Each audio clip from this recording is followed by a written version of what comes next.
पाकिस्तान है, Pakistan is the established mediator for West Asia piece.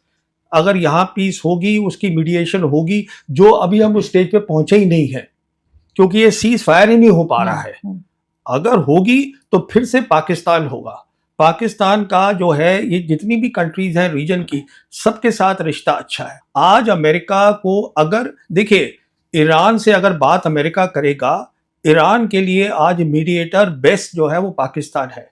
Pakistan is acceptable to China, Pakistan is acceptable to Russia, इसलिए Pakistan is the best, is the only choice. लेकिन India के लिए अगर America की दोस्ती अच्छी नहीं है तो पाकिस्तान के लिए कैसे अच्छी होगी? पाकिस्तान ज्यादा समझदार है। पूछिए क्यों, मैं भी सुनिए ना, सुनिए बात को। देखिए, पाकिस्तान में जो एक अच्छी बात रही वो उनकी आर्मी रही, और हर बार उन्होंने जब भी करी है बातचीत या दोस्ती करी है अमेरिका के साथ, पाकिस्तानी जीते हैं। वो इसलिए जीते हैं क्योंकि उनको ये भी पता है कब छोड़ना है अमेरिका को, वो छोड़ देते हैं, डेवलपमेंट पे रखा फोकस। इसीलिए आज पाकिस्तान आपसे कह रहा है बार बार कि हमसे बात करिएगा। चाइना कह रहा है कि आप बात करिएगा। वो इसलिए नहीं कह रहा है क्योंकि वो आपसे डर गया है, वो इसलिए कह रहा है बिकॉज इससे पूरे रीजन की तरक्की होगी। बिल्कुल। पाकिस्तान एक, अभी वो EU की फॉरेन मिनिस्टर थी वहां पर, पाकिस्तान आई थी कैलिस, उन्होंने कहा है that Pakistan is a regional major power. And how do you define the region? Region क्या है? रीजन आज ये 3 एरियाज हैं, Central Asian republics, West Asia, South Asia. और आज Trump needs Asim Munir more than Asim Munir needs Trump. आज जब अभी हुआ है शंग्रीला डायलॉग, जहां पर पीट हेग्सेट थे, ये सेक्रेटरी ऑफ वॉर अमेरिका के, उनसे एक सवाल पूछा गया हिंदुस्तान पाकिस्तान पे, तो उन्होंने कहा हम चाहते हैं कि हमारा दोनों के साथ है और हम दोनों को अलग अलग लेन्स में हम उनके साथ काम करना चाहते हैं। आज जो पाकिस्तान है, Pakistan is the established mediator for West Asia peace. अगर यहाँ पीस होगी, उसकी मीडिएशन होगी, जो अभी हम उस स्टेज पे पहुंचे ही नहीं है, क्योंकि ये सीज फायर ही नहीं हो पा रहा है। अगर होगी तो फिर से पाकिस्तान होगा।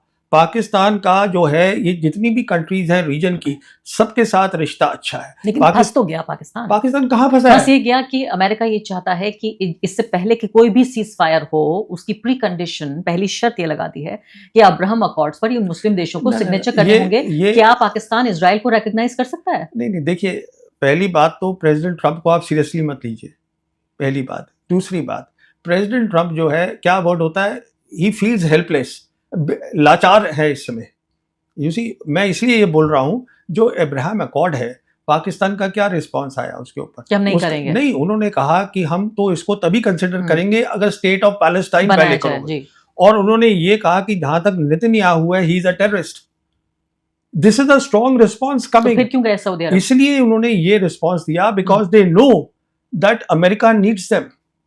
आज अमेरिका को अगर, देखिए, ईरान से अगर बात अमेरिका करेगा, ईरान के लिए आज मीडिएटर बेस्ट जो है वो पाकिस्तान है। Pakistan is acceptable to China, Pakistan is acceptable to Russia, इसलिए Pakistan is the best, is the only choice. लेकिन माना तो ये जाता है कि अमेरिका की दोस्ती उतनी खतरनाक, दुश्मनी इतनी खतरनाक नहीं होती जितनी अमेरिका की दोस्ती खतरनाक है।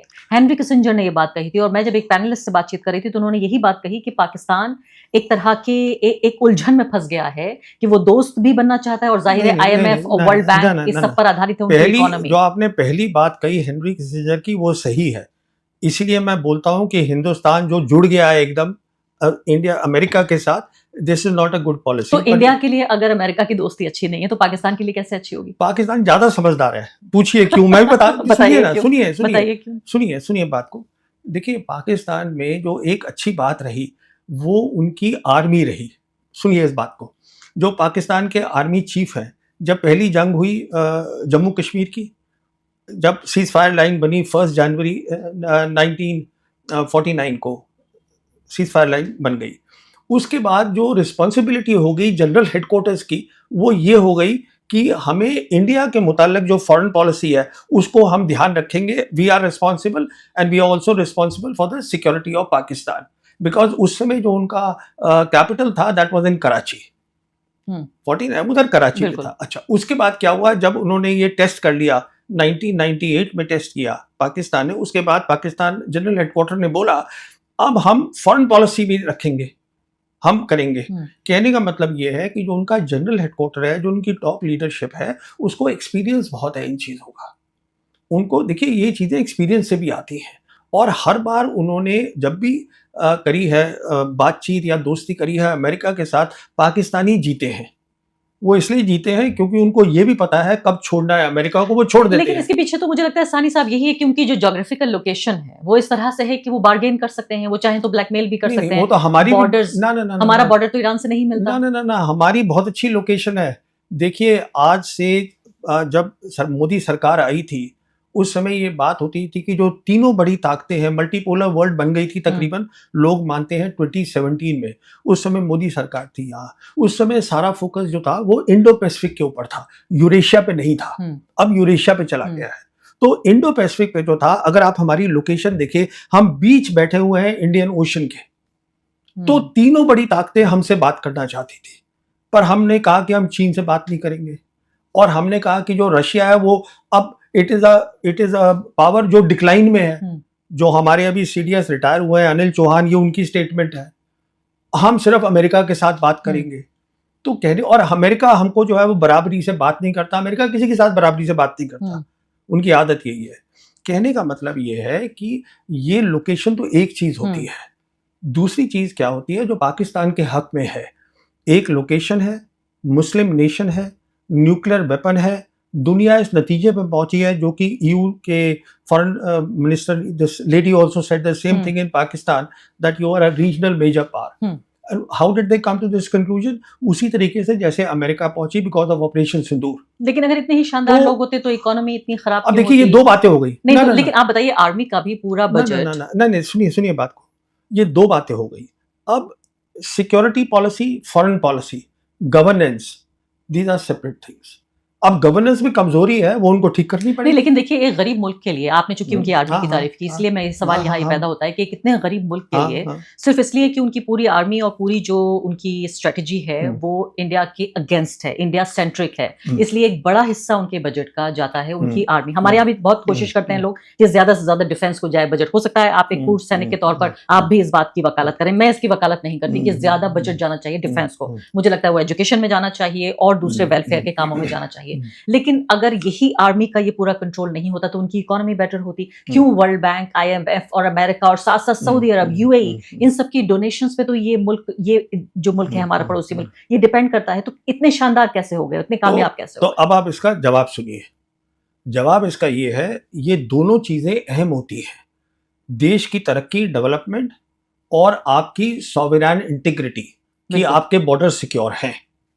अच्छा, अभी तक क्या होता था, जब यूनिपोलर वर्ल्ड था, तब ये सोच होती थी, सबकी होती थी, कि आप ज्यादा पैसा जो है आप उस पर लगाइए सिक्योरिटी के ऊपर, फौज खड़ी करिएगा।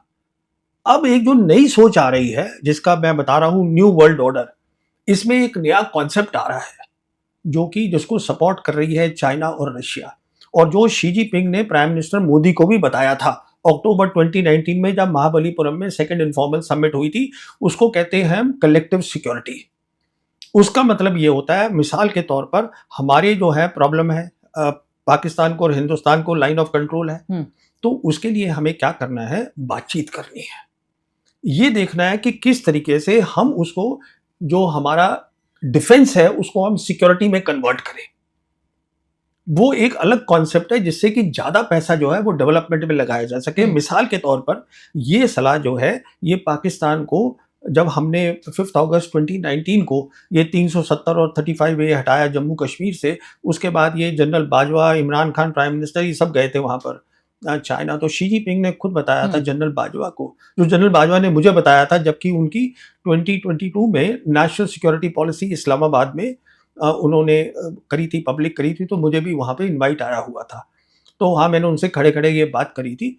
तो उनको ये बताया था शी जिनपिंग ने, जो उनकी मीटिंग हुई थी जनरल बाजवा की, आप ऐसा करिएगा, आप जो है कश्मीर इशू है, पर आपका बड़ा इशू होना चाहिए डेवलपमेंट, आप उस पर फोकस करिए। और उसको मिसाल दी उन्होंने कहा कि देखिए, हमने मकाऊ और हांगकांग के लिए 99 ईयर्स और 104 साल जो है हमने वेट किया। हमने डेवलपमेंट पे रखा हम्म, फोकस। इसीलिए आज पाकिस्तान आपसे कह रहा है बार बार कि हमसे बात करिएगा। चाइना कह रहा है कि आप बात करिएगा।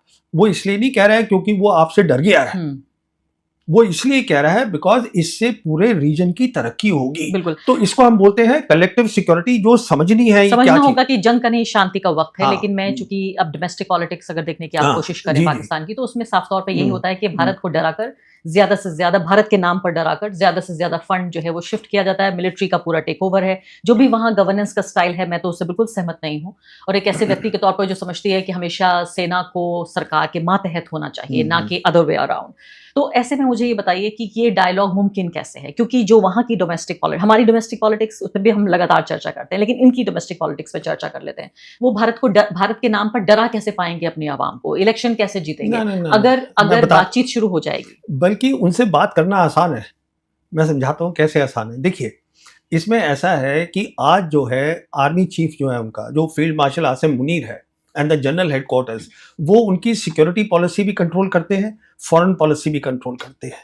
और जो उनका आज एनएसए है वो डीजी आईएसआई भी है। Lieutenant general Asim Malik NSA भी है और डीजी आईएसआई भी है, दोनों रोल कर रहे हैं वो। अच्छा, इसका मतलब कहने का ये हुआ कि he is that person who can take decisions कि हमें क्या बात करनी है। He is that one point single point person. अच्छा, अब आपका ये सवाल उठता है जो कई लोग यहाँ पे उठाते हैं कि अगर साहब शांति कर लेंगे तो फिर वो डरेंगे हाँ, कैसे? देखिए भाई, है ना, आज जो है वो फॉरेन पॉलिसी में भी है।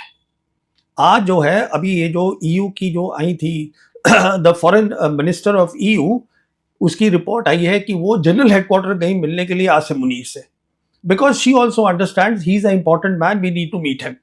So, and even President Trump, he talks about my favorite field marshal. After that, he says the prime minister. So, कहने का मतलब ये नहीं है कि Asim Munir is there. He is, I mean, he is the army chief. It is about the army chief. तो कहने का मतलब ये है, तो जब आप याद करिए ना 2008 के अंदर जब जनरल मुशर्रफ ने कहा था, और हमारे यहाँ हमसे मनमोहन सिंह से बात हो रही थी, डॉक्टर मनमोहन सिंह के, तो उन्होंने कहा था कि मैं इतने घंटे के अंदर इसको सॉर्ट आउट कर देता हूँ कश्मीर को। And he give that 4-point plan also. और वो कर भी सकते थे, फिर वहां पे उनकी अपनी प्रॉब्लम्स हो गई, हमारे यहाँ भी कुछ क्योंकि प्रॉब्लम्स हो गई। सेंट्रलाइज्ड है वहां पावर, डेमोक्रेसी कम है, वो लॉयर्स की वो हो गई नहीं, वहां और फिर पे। ये भी है ना कि वहां कुछ लोग मिलकर सारा फैसला कर सकते देखिए, हैं। उनसे बातचीत करनी बहुत आसान है, क्योंकि उसमें ये नहीं है कि आपको उससे भी बात करनी है, उससे भी बात करनी है, इससे भी बात, आपको पता है किससे बात करनी है, पर हम बात करते नहीं है। आप इसको अच्छी चीज बता रहे हैं, मेरी नजर में ये बहुत अच्छी चीज नहीं है। हाँ। मैं जो सेंट्रलाइज्ड पावर है मैं उसके खिलाफ नहीं हूं। नहीं, वो खैर हमारा ओपिनियन में देखिए difference हो देखिए, सकता है। Last word let me say on this. See, let me not comment, and I think nobody should comment on the governance of any other country.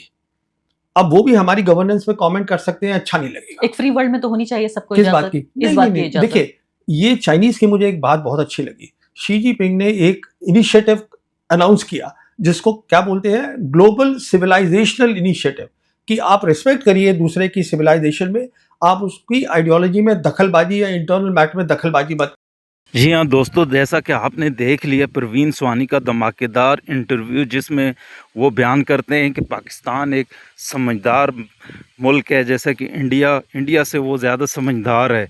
और साथ में वो ये भी कहते हैं कि पाकिस्तान ने जो तल्लुकात बनाए, जैसे अमेरिका, चीन और भी कई मुल्क, और वो बड़े समझदारी के साथ, वो इसलिए वो सब मुल्कों के लिए बहुत अहम है। तो दोस्तों, आज के लिए इतना ही। मज़ीद अगर इस तरह की रिएक्शन वीडियो आपने देखनी है तो उसके लिए हमारे चैनल को सब्सक्राइब कर लीजिएगा और उसके साथ बेल आइकन पर ज़रूर क्लिक कर लीजिएगा, ताकि जो भी न्यू वीडियो होगी उसका नोटिफिकेशन बआसानी आप तक पहुंचता रहे। तो मिलते हैं किसी और वीडियो में, तब तक के लिए अपना बहुत ख्याल रखिएगा। अल्लाह नेगबान।